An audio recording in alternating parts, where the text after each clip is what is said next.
Sejam bem-vindos já à Coja Maldita. Eu sou o Pedro Almeida Vieira e, como habitualmente, temos aqui o João de Sousa e o Miguel Santos Pereira. Hoje vamos falar sobre um dos chamados pilares do processo penal em Portugal, o segredo de justiça, o famigerado segredo de justiça, que é muito falado, sobretudo quando é violado. E neste podcast vamos explorar o enquadramento legal do segredo de justiça, a sua duração, quem está vinculado ao dever de sigilo e as consequências de haver as tais violações. E depois falaremos sempre na questão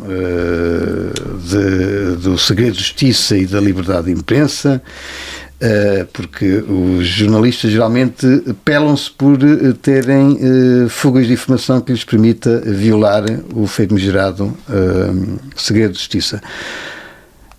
Porque é um dos pilares do processo penal e é verdade, João, que muitas das vezes as fugas de informação vêm exatamente da parte da investigação. Fala-me um pouco da tua opinião sobre este pilar. Pedro, Miguel, mais uma vez estamos reunidos. Perguntaste à pessoa certa, porque eu fui condenado por violação de segredo funcionário. Pronto. Então... Portanto, 2 anos e meio por violação de segredo funcionário. E confessado, aliás. Eu estava lá e ele confessou. E eu confessei esse crime, até porque nas escutas ouvia-se eu, a única pessoa da PJ que falava com os jornalistas. Eu e o Dr. Fernando Negrão fomos os 2 únicos elementos da Polícia Judiciária que falaram com jornalistas ao longo da história da Polícia Judiciária. E eu fui condenado por isso. E, de facto, nós só... Diz Pedro. Não, era só para reforçar que estás a ser irónico. Não vá as pessoas não, pensarem o português médio é inteligente, sabe que eu estou a ser irónico. Desculpa. Olá, Pedro e olá, João. Desculpa, porque os estudos da OCDE demonstram exatamente o contrário. Pronto, o Miguel depois vai-nos dar os estudos, mas não. Eu confio nos meus concidadãos para perceberem que eu estou a ser irónico, até porque quem me conhece sabe que a ironia é uma das formas que eu tenho de comunicar. A fonte, a água está na fonte, não é? E nós vamos à fonte beber. Eu defendo que os jornalistas têm que ter fontes e defendo no código deontológico que os jornalistas não têm que dizer nada das fontes, senão o spotlight não tinha acontecido nos Estados Unidos, não é? E foi uma investigação, jornalismo de investigação com fontes. Para mim, justiça e segredo é um oxímoro, é uma contradição. Não é? A justiça tem que ser transparente, tem que permitir o contraditório, tem que existir escrutínio público. Um segredo é ocultação, é véu, é silêncio, é restrição de acesso à informação. Portanto, quem tem o segredo fala ou não. E tem que ter critérios éticos muito, muito grandes, não é? Muito forçados, muito reforçados, para nunca deixar sair estas coisas. Para mim, já uma posição de princípio, não devia de haver segredo de justiça. Por uma questão de contraditório, por uma questão de lealdade entre as partes, porque um indivíduo que está com um processo de crime e em fase de inquérito nunca tem acesso à informação toda, não pode exercer a sua defesa. E depois, segredo de justiça, não. Devia de não haver publicidade. E já está, e o Miguel explica isso muito melhor que eu, mas já está absolutamente consignado na lei que todos os julgamentos devem de ser públicos e deve haver publicidade. Mas numa fase em que ainda está a decorrer a investigação, de que modo é que essa tal transparência não beneficiaria o infrator, ou seja, o suspeito? Mas o suspeito não sabe que está a ser investigado. Supostamente. O suspeito nunca sabe. Eu recebo um processo e vou investigar o Pedro Almeida Vieira e tenho o processo em cima da minha secretária. O dominus do processo, o senhor do processo é o Ministério Público, mas o Ministério Público não sabe de nada do que a Polícia Judiciária faz. Eu tenho o processo comigo e estou a investigá-lo. O meu inspetor-chefe sabe, o meu coordenador sabe e, se eu quiser, não sabe mais ninguém. Só o colega que vai comigo trabalhar. Portanto, nós aqui já temos aqui uma cadeia de responsabilização. Isso é bem feito. E só sabe o Ministério Público e o Oficial de Justiça. Já estão aqui 7 pessoas que podem ser responsabilizadas pela quebra do segredo de justiça. Logo. João, deixa-me fazer uma pergunta. Força. E da tua prática? Isso está registado no processo? Quem são as pessoas que tiveram intervenção? Não. Não, porque há aqui... Ou seja, há uma informalidade, uma certa informalidade... Não, porque há aqui uma coisa muito importante que é a seguinte. Tudo o que existe está no processo. Fora do processo, não existe. O mundo é o processo. E eu tenho uma O cota... processo, quando estamos a falar de processo, é tudo O processo que crime. está Processo crime. em papel, O ou inquérito, digital, exato. ou coisa do género. No processo diz assim, tem uma folha de rosto que diz que é o processo número 1, 2025, CE03, no IPC, o número único de identificação de processo crime. E depois, dentro do processo, existe, por exemplo, uma cota que diz o seguinte: aos X dias recebi este processo e sou responsável pelo mesmo. No dia seguinte há outra cota, um relato de agência externa que diz assim: eu, na companhia do inspetor Miguel Santos Pereira e do inspetor-chefe, agora já não és arguido, já te promovi inspetor-chefe, Pedro Almeida Vieira, deslocámos à rua do Bem Formoso, onde vimos isto, aquilo e aquilo outro. Portanto, estas 3 pessoas já têm conhecimento do processo e da diligência. O que acontece muitas vezes é que o inspetor-chefe não vai. Eu também não levei o colega, mas depois ajuda nas ajudas de custo, eu faço isto assim e todos nós ganhamos. Mas isso é outra questão. Isso não acontece. Não é esse o tema, não é esse o tema da conversa. Eu não acredito que isso aconteça. Acreditas, porque estiveste no julgamento e sabes que assim o é. Isso já houve casos desses. Já, Pedro, não vamos divergir, que é para passar aqui o resto. Então não, é assim, o processo só esta gente é que sabe. Só esta gente é que sabe do processo. Ir responsabilizar, como eu já vi, e nós mais à frente podemos falar sobre isso, que é paradigmático, 2 jornalistas e condená-los, que depois foram absolvidos na relação, por violação de segredo de justiça, não tem jeito nenhum. Quando até nesse processo estava identificada a fonte. Mas isso mais à frente nós podemos ir por aí. Portanto, o processo existe quem mexe nele, mas há muita gente que mexe no processo que não está consignado no mesmo. Estão a perceber? Portanto, isto é uma chafúrdia. Eu tinha aqui, Miguel, a nota que alguém me fez a cábula sobre considerar-se o segredo de justiça como um pilar da justiça. Mas há tanta gente que critica o segredo de justiça, a quem é que ele beneficia, a quem é que ele pode prejudicar, e se ele é essencial. Qual é a tua opinião sobre isso? Depende, há várias visões, depende do dia também, a opinião, e depende dos acontecimentos. Eu antes de vir para aqui, eu ia dizer isto mais à frente, mas é verdade que o segredo de justiça tem importância, sobretudo a violação do segredo de justiça. O segredo de justiça em si visa o quê? Proteger a investigação e proteger o interesse das pessoas visadas, ou seja, até por uma questão de presunção de inocência, até das vítimas. Embora agora até, digamos, numa fase prévia, como aquela averiguação, como é que se chama agora, aquelas averiguações preventivas. Essa China não é suposto nunca que saibam que elas existem. Aí é muito estranho, porque há ou não há, nesse caso, uma violação do segredo de justiça. Porque não há um processo. Porque nem sequer é processo, mas aí até deveria ser protegido a pessoa de saber que há uma averiguação preventiva. Aí há uma violação ética do Ministério Público. Claro. Aí há uma violação ética, deontológica do Ministério Público. Porque não há nenhuma necessidade de divulgar então as averiguações preventivas, não é? Nem sequer faz sentido, não é? Não, a não ser que pelos mesmos fins, é aqui um subterfúgio que acabam, e agora estás-me a fazer a pergunta e eu vou devolver, vou provocar aqui o João. A quem é que aproveita em Portugal, e já lá iremos, a quem é que aproveita o segredo de justiça? Temos de ter esta percepção. Em regra, quando o processo está em segredo de justiça, e pese embora a regra seja o processo ser público, os processos mais mediatizados estão invariavelmente em segredo de justiça. E a quem é que aproveita o segredo de justiça? Não é? As violações do segredo de justiça. Quem aproveita? Os advogados, em regra, não têm acesso à informação que lá está. Quem é que tem? O Ministério Público e os órgãos de polícia criminal. E, portanto, a quem é que pode aproveitar? O João, que esteve num órgão de polícia criminal, e com certeza pode ou não, e eu sei que sim, porque eu conheço e ouço aquilo que ele me diz, algumas situações várias de violações de segredo de justiça. E a pergunta, em Portugal, eu tenho a minha opinião, como é óbvio, a violação do segredo de justiça aproveita, e sempre, mas sempre, em Portugal, a acusação.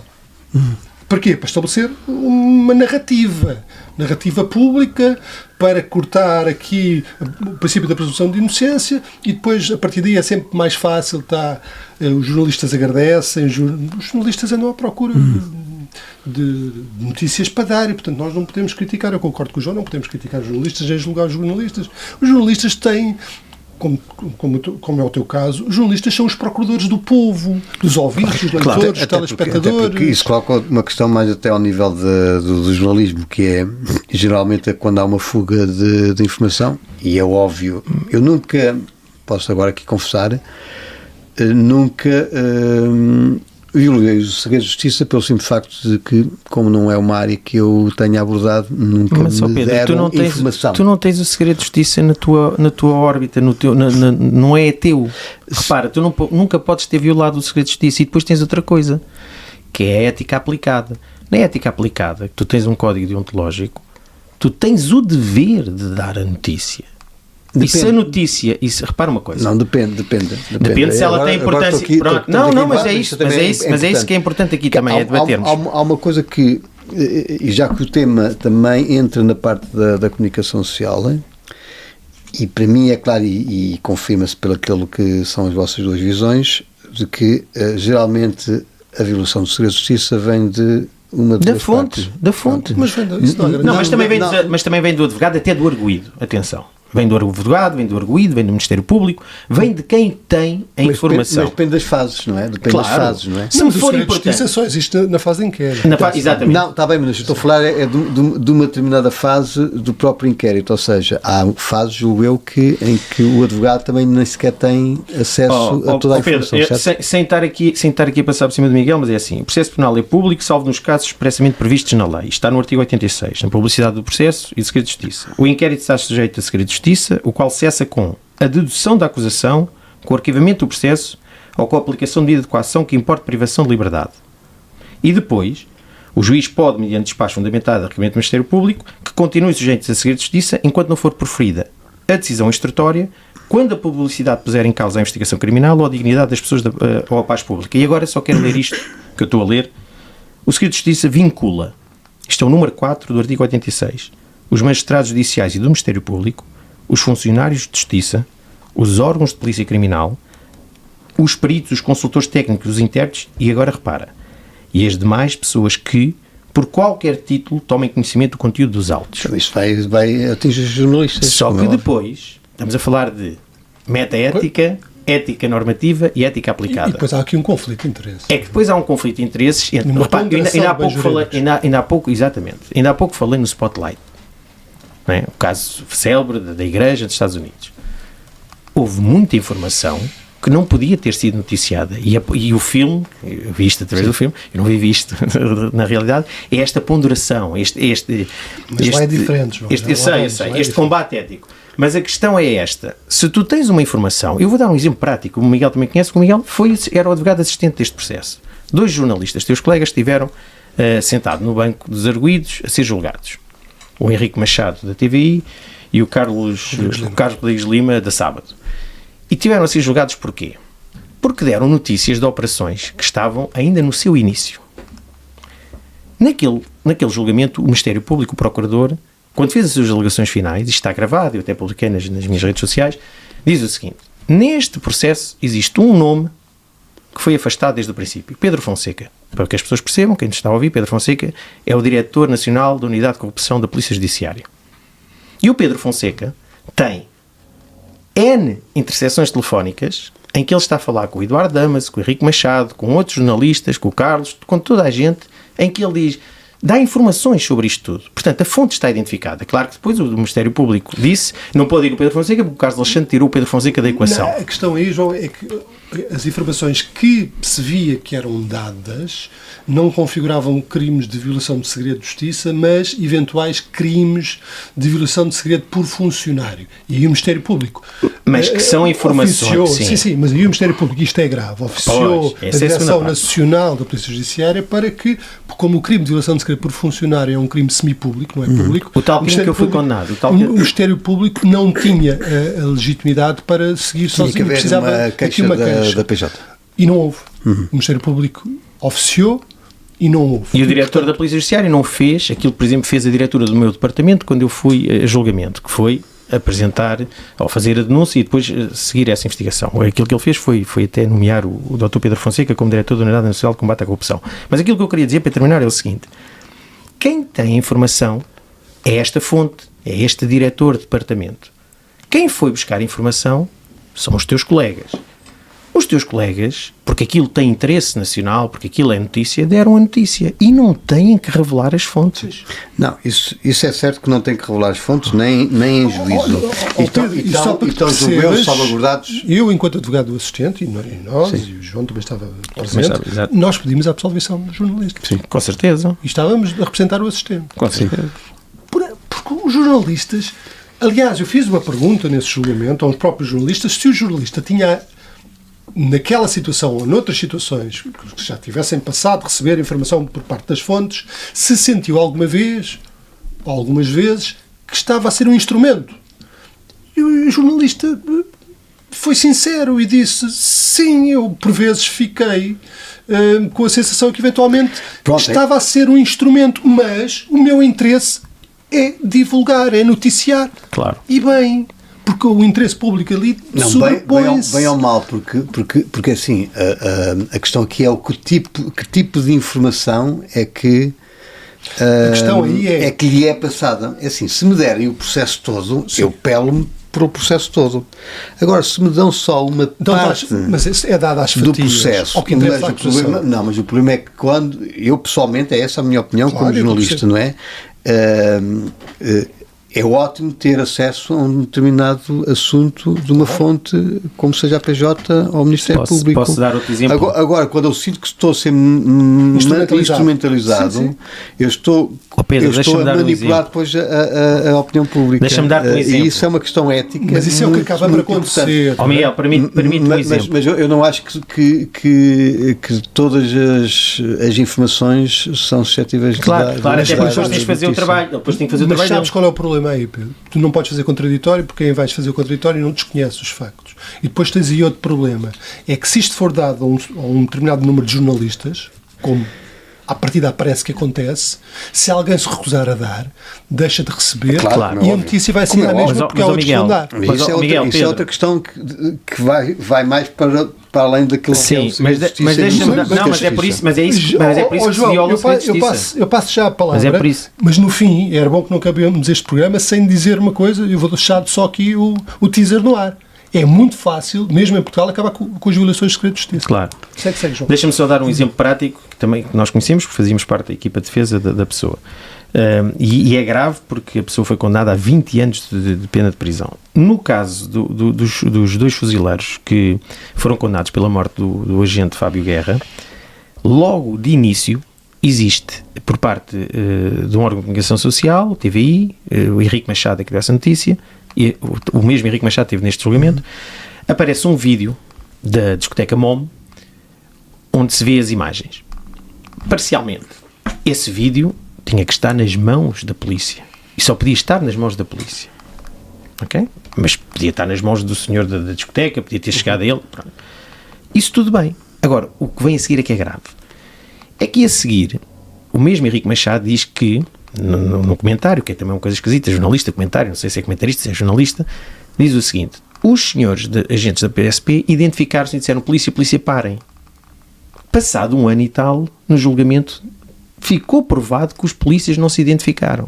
Não disseram aquilo. E esta informação nasce do auto de notícia da PSP e do relatório final da PJ, que segue aquilo tudo. E eu tenho 18 anos de PJ, sei perfeitamente que existe corporativismo e que as pessoas defendem-se. Portanto, este jornalista em particular, o que é que fez? Recebeu uma informação, e tu estavas a dizer, bem, Pedro, atenção que não é toda a informação, se me desse o processo todo, ótimo, tu podias contextualizar, aprofundar. Ele recebe uma informação que é notoriamente direcionada para causar um certo tipo de sensação, de emoção no público e até nos magistrados que vão julgar o processo e que provocou nos jurados que nós pedimos no Tribunal do Júri. E isto não é jornalismo, e isto é violação de segredo de justiça. E lá está. A questão ética. Ele aí devia ter tido outro comportamento. Ele, jornalista, não é a fonte. A questão é, como diz no acórdão... Mas isso nem é violação do segredo de justiça, porque se essa informação nem sequer é verídica, nem sequer há... Pois, mas a questão é que ela não é verídica, mas na altura era para quem estava em sede de processo. O juiz Rui Teixeira, agora desembargador, num acórdão em que ele é o relator, elucida bem esta questão. Ele diz que nestas situações, quando alguns jornalistas recebem o exclusivo, ou que vai haver umas buscas, etc., eles pelam-se para terem mais cliques, para serem o primeiro a dar informação. Sim, e, portanto, quando o João diz que a fazer a avaliação, não é feito porque eles serem, a luta é um bocadinho por quem foi o primeiro. Eu fui o primeiro e, portanto, fui o primeiro a estabelecer a narrativa. Mesmo por vezes tendo consciência que estão a ser manipulados, mas o trabalho deles é divulgar e de certa forma tem também ser os primeiros. É o clique e a audiência. Eu invoco sempre esta frase de Denzel Washington. Se não comprar jornais, estás desinformado. Se comprar jornais, estás mal informado. Mas é verdade. E desculpa lá. Não. Tanto, mas às vezes tendo a dar-vos razão nessa perspectiva. Miguel, estavas a falar que tens aí a solução para acabar com... Tenho, mas ainda antes, tu dizes que isto é importante, eu também acho que é importante. Eu antes de ir para aqui estive a ler os programas de todos os partidos eleitorais com assento parlamentar. Já tinha lido todos os outros, o Livre e o PAN levaram mais tempo a sair, mas voltei a ler na área da Justiça para ver se algum deles, já que é um tema tão importante, falava sobre as violações de justiça. Não há um. Aliás, eu pus depois, para além de fazer a pesquisa, pus um search por a palavra segredo.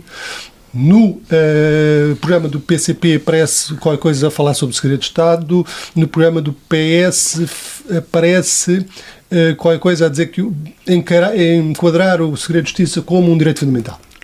Mais nada. E, portanto, é para tu veres.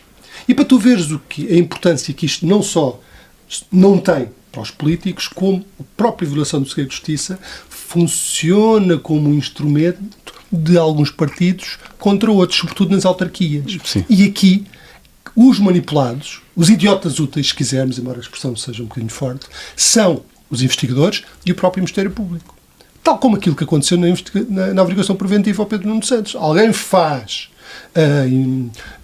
apresenta a queixa para dar origem a uma averiguação preventiva ao Ministério Público e, em simultâneo, vai aos órgãos de comunicação social e dizer: olha, existe lá vão lá perguntar ao Ministério Público se não existe. E o órgão de comunicação foi lá e o Ministério Público aí fez mal. Porque, como não é um processo, não poderia ter dito. Pedro, mas é instrumentalização. Era o mesmo que eu ir ali à PSP apresentar uma queixa contra o Luís Montenegro de qualquer coisa, não é? E depois vir aqui noticiar que há uma queixa... Exato. Mas vamos fazer um exercício que é absolutamente hipotético, ok?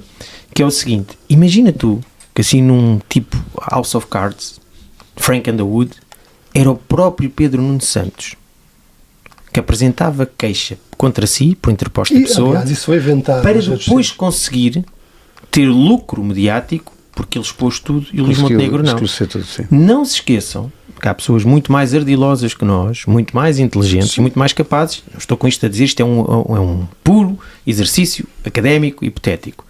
Mas o segredo de justiça existe também para pessoas com este calibre intelectual, com este ardilo, fazerem isso. Por isso é que este tipo de violação e este tipo de corrida a dar a notícia, a ser o primeiro, deve ser até mais uma reflexão dos próprios jornalistas do que com certeza. Dos magistrados ou dos advogados, não é? Porque isto alimenta muita notícia, não é? Agora, do ponto de vista das regras deontológicas, o uso de informação em segredo de justiça, porque parcial, deve ser e sobretudo sempre em Portugal muito bem ponderada, porque obviamente uma coisa é eu ter acesso, tenho acesso ao processo todo e vejo tudo e faço a minha interpretação. Isso para mim é legítimo e eu era o primeiro a meter a cabeça no cepo e sujeitar-me a um eventual julgamento. Outra coisa é alguém da PSP, ou alguém do Ministério Público, ou alguém de outras partes do processo, porque são partes interessadas, partes dos documentos, só partes dos documentos, e eu sei a partir daqui é uma leitura Pedro, já é parte interessada, filtrada. Porque é parte interessada, claro. É como aos tribunais de júri em Portugal. É como aos tribunais de júri em Portugal, que são sempre solicitados por parte do Ministério Público quando não há prova suficiente, quando a investigação não fez um trabalho capaz. Por causa da parte da emoção. Exatamente. Não, e para se esconderem atrás do povo. Para o sistema de justiça se esconder atrás do povo. Portanto, acaba em com o segredo de justiça. Deixa-me dizer. Sim, mais um minutinho para cada um de vocês, porque isto está-me a acabar. Eu tenho aqui alguns temas. Um muito rápido. Como é que se acabava com o segredo de justiça em Portugal? É muito fácil utilizar um sistema parecido, e o João até pode, isso é um americanismo, mas não, é utilizar um sistema parecido como existe nos Estados Unidos, e o Nuno Garopa já desde 2011 que escreve sobre isto. E como é que é? Não é a nível criminal, mas basta criar, por exemplo, um artigo 89A em que diz que o juiz de instrução, existe uma lista, passa a existir uma lista, foi aquilo que eu perguntei ao João há bocado. Todas as pessoas que tiveram intervenção no processo estão ali naquela lista. E, portanto, se sair fuga da informação, tal como acontece nos Estados Unidos, o que é que acontece? Automaticamente aquelas pessoas têm não só um processo contra o nacional, como disciplinar e até criminal. No criminal não há inversão. Mas todos, mesmo que sim, só um tenha sido... O que é que isto faz? Quando existe este tipo de sancionamento, de responsabilização, muito menos têm acesso ao processo. Porquê? Porque a lógica nos Estados Unidos é: eu não quero saber, e cá também há processos que correm com envelopes lacrados, eu não quero saber se o procurador pôs o processo no cofre, pôs o processo, levou o processo para casa, ótimo. Ele tem que garantir que não há fugas. E, portanto, há uma presunção de responsabilidade disciplinar e ao nível das multas, não criminal, não há uma inversão do ônus da prova, nem uma presunção de culpabilidade. E porquê? Porque todos estes intervenientes no processo assinam termos de responsabilidade, é um sistema disciplinar interno, desde o FBI, do ODODES, aos procuradores, todos eles assinam termos de responsabilidade quando entram, em que eles podem ser sujeitos a este tipo de multas. E a ação disciplinar lá não corre como cá. Não tens o Ministério Público a avaliar o sancionamento dos próprios magistrados, nem a Polícia Judiciária, a Direção Nacional a decidir se vamos aplicar ou não. É tudo externo, serviços externos. Portanto, isto funciona mesmo. Imagina que um procurador tem um processo, sai informação lá para fora. E esse procurador, se não conseguir demonstrar que não teve responsável, que foi diligente, etc., ele vai ter multas, vai ter problemas funcionais, porque é logo afastado do processo. Se é um moderador, eu preciso de defesa da honra. E depois, vou-te deixar aqui só um desafio. Tu és jornalista. O minuto dele, eu preciso de defesa da honra, está bem? Que ele já vai em 4 minutos. Não, sim, já vai exceder os nossos habituais 20 minutos. Eu vou deixar aqui o nosso desafio, até para tu perceberes que não há grande questão quanto às violações de segredo de justiça, é só tirar para o ar. No dia 6 de abril de 2025, a Procuradora-Geral Adjunta Jubilada, a doutora Cândida Almeida, escreveu um artigo no JN. A propósito do quê? Das declarações do Diretor Nacional da Polícia Judiciária sobre aquela questão de Fernando Gomes. Pronto. E eu vou-te ler aqui o trecho. O diretor da PJ, estou a citar, sobrepôs-se à competência do MP, maiormente do PGR, como também prestou esclarecimentos que não pode dar, isentando o eventual interveniente na investigação, assim violando o segredo de justiça. É um crime público, com pena até 2 anos, e eu faço-te o desafio. É a senhora Procuradora-Geral Adjunta Jubilada, Cândida Almeida, que foi diretora do Judiciário, que escreveu isto. Eu faço-te um desafio. Tu, enquanto jornalista, enquanto procurador do povo, do público, vais fazer um pedido à Procuradoria-Geral da República e saber que, com base nisto, e até podes ilustrar com este artigo, se com base naqueles factos existe ou não existe um processo crime em curso, aberto contra o Diretor Nacional da Polícia Judiciária pelas afirmações que fez. E eu ficaria muito, mas muito surpreendido que existisse algum tipo de processo. Então é de perguntar. E não te esqueças que o Ministério Público estava vinculado a um princípio de legalidade, não de autoridade. Defesa da honra. Estaria obrigado. Defesa da honra. E eu desafio-te a fazeres isto e tu vais ver se existe ou não um processo. Defesa da honra. Eu preciso da defesa da honra.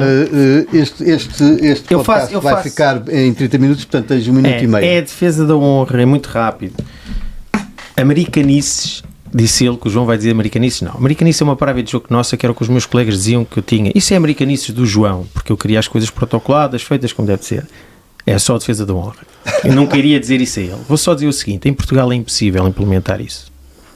E para acabar com o efeito de recência. Porquê? Porque secas as fontes. Porque ele não me dá direito à honra. Vê lá este desafio que ele colocou do Diretor Nacional, porque isso era interessantíssimo. Perceber se existe ou não existe algum... E eu ficaria muito surpreendido, se existisse.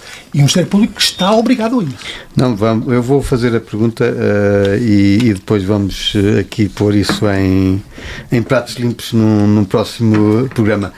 Miguel, João, foi um prazer ter-vos mais uma vez aqui. Voltamos para a próxima semana com mais uma Coisa Maldita.